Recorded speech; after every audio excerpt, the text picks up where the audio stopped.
Hello friends, welcome to our channel Secret Recipe. இந்த சேனலுக்கு எல்லாரும் லைக் பண்ணுங்க, ஷேர் பண்ணுங்க, சப்ஸ்கிரைப் பண்ணுங்க, கூட பெல் ஐகானை கிளிக் பண்ணுங்க so that என்னோட நோட்டிஃபிகேஷன்ஸ் எல்லாமே உங்களுக்கு வந்துடும். இன்றைக்கி நம்ம செய்ய போகிற டிஷ் எள்ளு உருண்டை.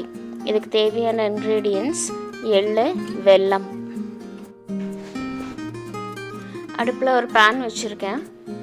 பேன் கொஞ்சம் சூடாகட்டும். சூடானதுக்கப்புறம் எள்ளு போட்டுக்கலாம். நான் நல்லா சுத்தமான எள்ளை எடுத்து வச்சுருக்கேன்.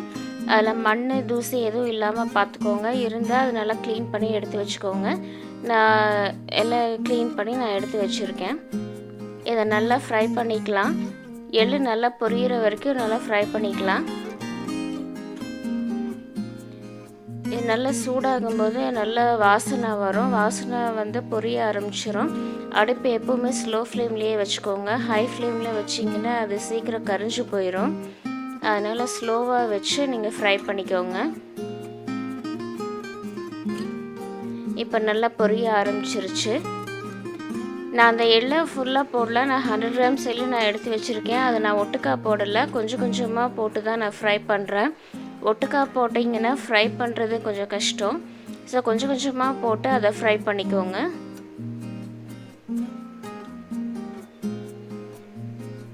இப்போ எள்ளு நல்லா ஹீட் ஆகி நல்லா பொரிய ஆரம்பிச்சிருச்சு. இப்போ அதை எடுத்து மாற்றி வச்சுக்கலாம். இப்போ அதே மாதிரி கொஞ்சம் கொஞ்சமாக நான் எல்லாம் ஃப்ரை பண்ணி எடுத்து வச்சுருக்கேன்.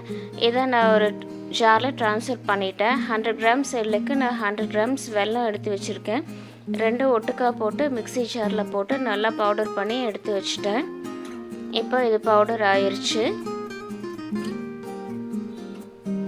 இதை ஒரு பிளேட்டில் ட்ரான்ஸ்ஃபர் பண்ணி வச்சுக்கலாம்.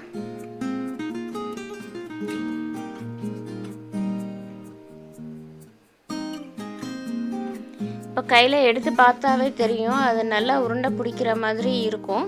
இந்த ஸ்டேஜில் எள்ளு உருண்டை கரெக்டாக வரும்.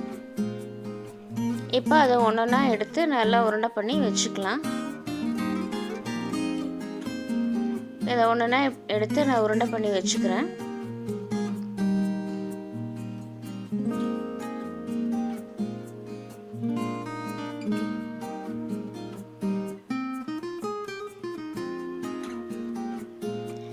இப்போ இதை எல்லாமே நான் உருண்டை பண்ணி எடுத்து வச்சுட்டேன். ஃப்ரெண்ட்ஸ், இந்த டிஷ் எல்லாருமே செஞ்சு பாருங்கள். இது ரொம்ப ஈஸியான டிஷ். குழந்தைங்களுக்கு இது ரொம்ப ஹெல்த்தியான டிஷ். இது எல்லாருமே சாப்பிட்லாம். இது எல்லாருமே ட்ரை பண்ணி பாருங்கள். உங்கள் கமெண்ட்ஸை ஷேர் பண்ணுங்கள். Stay home, stay safe. Thank you. பாய்.